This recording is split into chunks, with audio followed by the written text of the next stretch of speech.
If you've ever thought of quilting your own projects but just don't know where to start, I have the perfect first steps for you. I've put together a PDF guide. I call it 3 Steps Toward Freehand Freedom.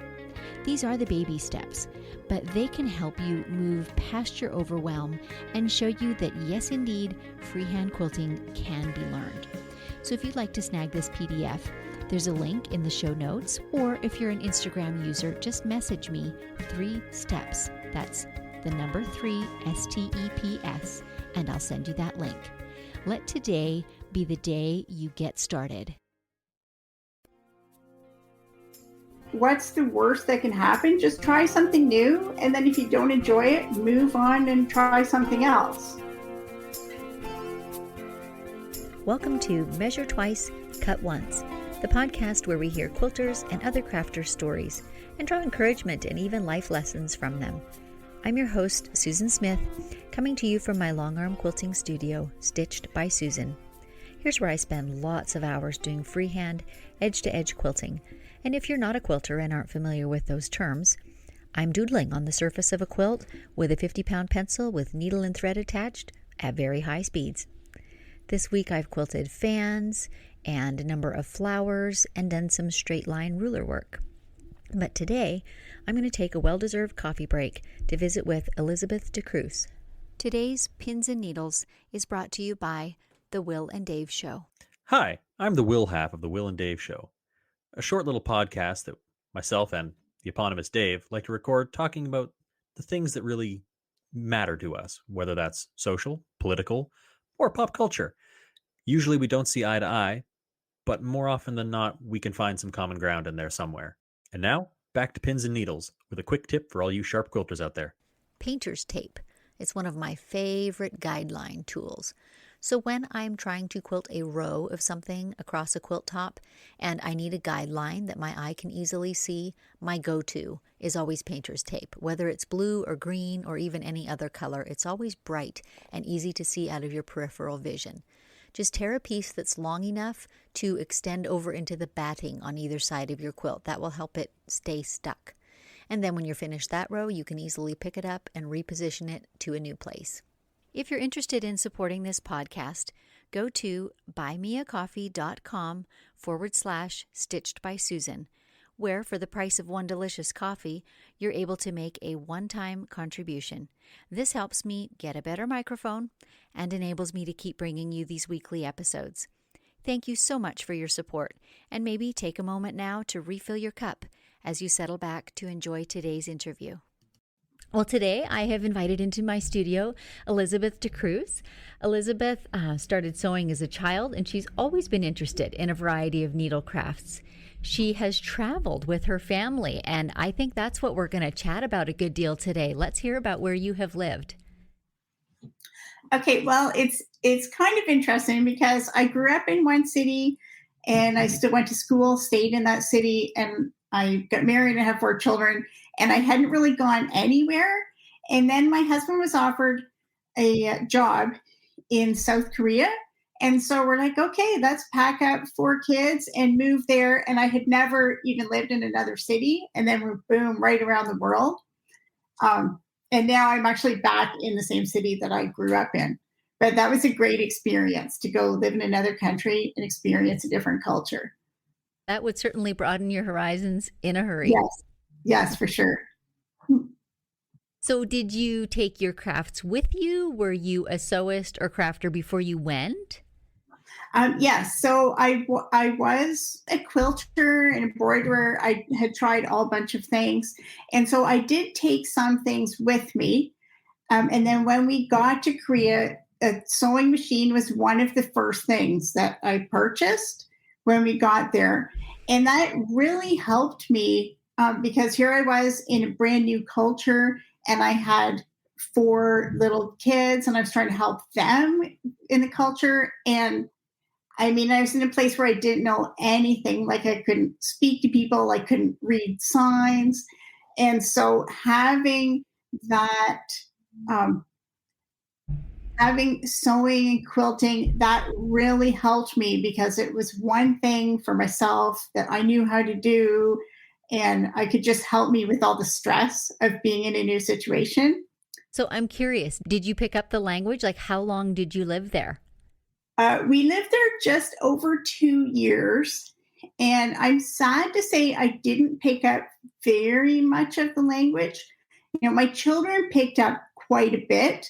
And so I was like the mom who'd go to the market and then I would ask my kids to translate something for me. That was me. For a couple reasons. First, it's really difficult to learn another language. And then a lot of people there speak English as a second language, or they have learned English. So I would say for sure, anybody under age 40 would have learned English in school. And so some people didn't want to bother, but a lot of people were really happy to try and practice the English expressions and words that they knew. So generally, people were so friendly and went out of their way to try and speak English to me. So that also didn't force me to learn Korean, which I might have had to try a bit harder if people weren't so friendly.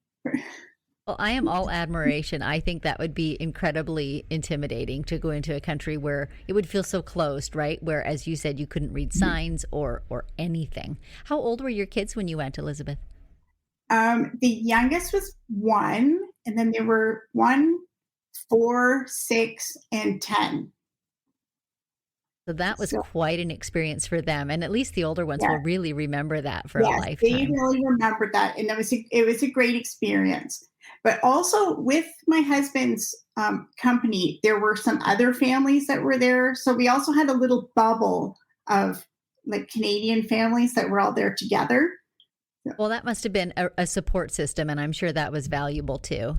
Yes. Oh, yeah. That was such a great help to have, and it made really good friends there. So you learned a new craft native to South Korea, I understand, when you were there. Tell us about that. Yes. Well, when I was there, so pretty early on, I discovered there was a community center, and they had all these different classes and like music and sewing, calligraphy, painting, all different things.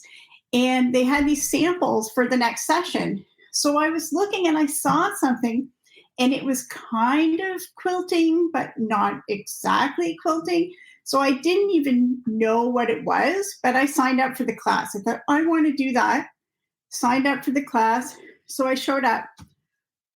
So what it was, it's called Pojagi, and it's a traditional Korean sewing form that's been around for thousands of years. In fact, the first recorded mention of it is AD 42. Oh my goodness. So it's significantly older than Western quilting. So I started doing that. It was all hand stitched with a lot of silk fabrics and silk threads. And there's a few different patchwork seams. And so it was really interesting for me to start learning. I started learning how to do it first, and then I began to learn some of the history of what I was actually doing. That is quite a story. And I love that you were open to trying something new. I think that a lot of crafters kind of get stuck in a rut, and it's really good for us to experiment with and learn about other skills. Mm-hmm. Yes. Yeah, I found it was really helpful. I love to try new things. And I think especially if you're doing a small project, then what's the worst that can happen? Just try something new. And then if you don't enjoy it, move on and try something else. Because I think our craft should be relaxing and rewarding. It shouldn't be something that's stressful or a burden to you. So try something new, and then you never know what you're going to find that you love doing. That's true. And I think it brings creativity to the things we already know how to do. And I think you found that. Am I right? You found this old craft, but it brought a new and fresh outlook and ideas into the craft that you already had. Oh, for sure. For sure that did. So I learned a lot of things in Korea. And then when we returned from Korea, I found a lot of the materials, like the threads and the fabrics, were very difficult and some impossible to find. So I began to play around with, well, maybe I could use those techniques for something else. And so then I found using batik fabric in a sewing machine, one of the seams is a reversible patchwork seam. So it's only one layer, but it's finished on both sides. So if you know sewing, it's actually a flat fell seam. It's done the same as that. And so I started trying patchwork with that seam and with batik fabric, and it just glows like stained glass if you see it hanging in a window. And so that was really a fusion because it's based on the traditional Pojagi seam technique, but it's using batik fabric, using a sewing machine. So it's just a whole bunch of things all kind of came together. That's inspiring. And I did, of course, scope out your website and some of your patterns. And that is the first thing that caught my eye was that beautiful stained glass effect that you get in your patterns. So you have now developed and published a number of patterns, yes? Yes. So I have, a number of different patterns. And I have an online workshop for people to take a course, because for some people to do like a video class is easier because it is totally different than quilting. It's a totally different kind of seam and result. So, and I have YouTube videos so you can actually see how it works. That's helpful because, when you think of a quilting pattern, it usually has a fairly narrow number of techniques. There's the half square triangle and there's the 1/4 inch seam and there's the pressing, and that's what makes your quilt. But to learn a whole different seam, which is what you're saying, right? So maybe describe, if you can, how that seam is formed and maybe how that relates to traditional sewing and what things it might have been used for, and then we might be more familiar with it. Okay, so to put the seam together, there are a couple different ways, but I'll just go over the easiest way. So imagine placing your two pieces of fabric together, but the edges aren't lined up. One of the edges is sticking out about 1/4 inch. So then you stitch the seam. So it's about 1/4 inch from the edge of one fabric and about 1/2 inch from the edge of the one that's sticking out. You stitch your seam. Then you press the edge from the 1/2 inch fabric over top. So you're like folding it over, and then you fold that over onto the fabric and then top stitch the edge. So it's a flat fell seam. It's often, you might see it in blue jeans, to see the seam with like 2 layers of stitching and it's all tucked inside. That's the most common place that we would see it used. Yes, I agree. And that's the thought that came to my mind too. I know I've seen that seam somewhere before. Yeah, it is used in blue jeans. So it was a bit of a jump to start using that in patchwork because that's not what first comes to mind. But that's also what gives it the stained glass effect, because in the seam, there are so many layers of fabric. So I was teaching a workshop the one day and a woman came in and she said, "You forgot to put black fabric on the supply list." And I said, "Well, there is no black fabric in it. But because the sun doesn't come through the seams, that part looks like the lead and stained glass, but it's not actually black fabric. It's just because there's so many more layers, the light doesn't shine through." That makes perfect sense. I can visualize that completely. And truly, for listeners, you've got to check out Elizabeth's pictures. It is really, really beautiful when the sun shines through. So here's a question for you. How does that hold up to being used in the sun? Does it fade? How do you find that? That's a really common question that I get. And when I speak and do lectures, I actually have a sample that I bring in a show. So the short answer, over time, yes, the fabric will fade in the sun. So I have a piece and it was hanging in the window for over 5 years. And now I've taken it down. I just kind of save it as my sample. But you can clearly see if I lay it on the table where part of it is just washed right out, the color. But it still looks okay hanging in a window. And my philosophy is that if I will hang something there and for 5 years, every single day, I can see it there and enjoy it, then at the end of 5 years, I can make something else, because I believe, or I want the things that I make to be used and enjoyed. I don't want to just make something and then stick it away in a closet to keep it in perfect condition and never look at it. So I'm okay with that. But if somebody doesn't want it to, then it might not be the good, it might not be a good technique for you, because it will fade over time.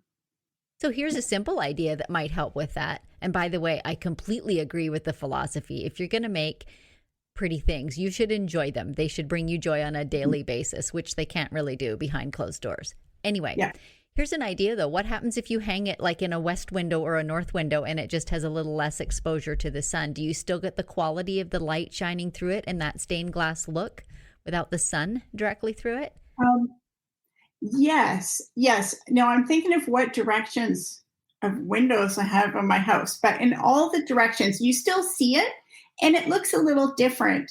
And even depending on the time of day or different weather, it's kind of interesting and fun to see how it looks in different kinds of lights, like in the morning or full afternoon sun or evening.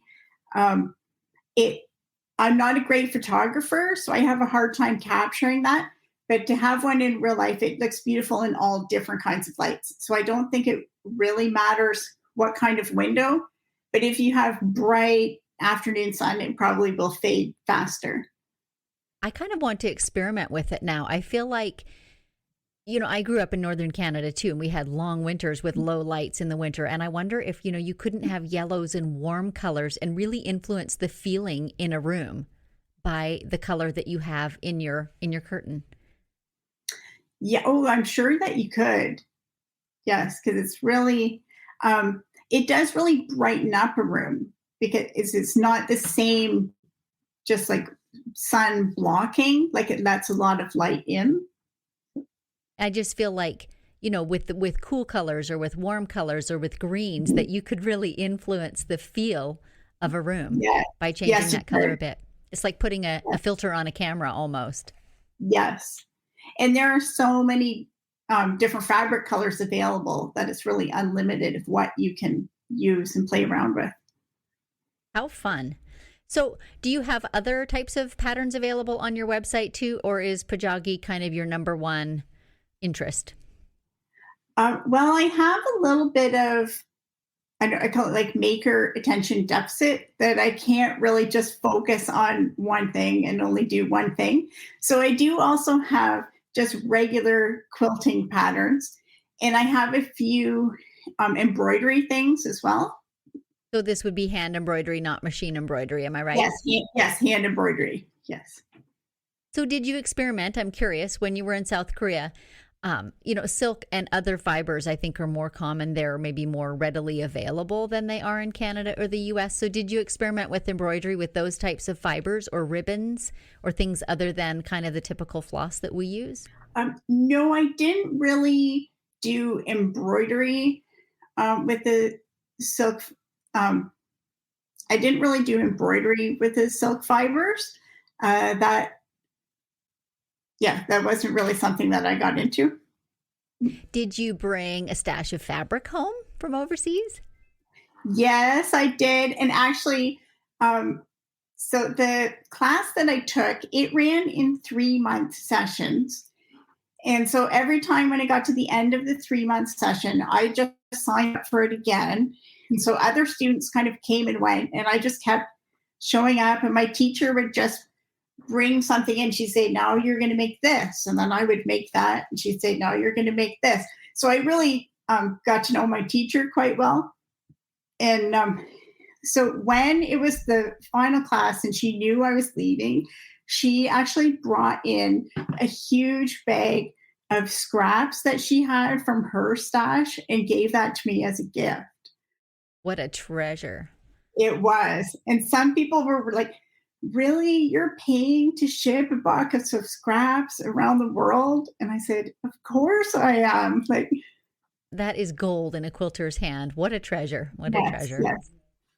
All right. Well, if you could sum up, maybe, do you have one or two phrases that are kind of the life lesson you learned from going to another country and absorbing some of their crafting culture? What would you tell others who have that opportunity? I would say take the opportunity to learn something new because you never know what's going to happen from that.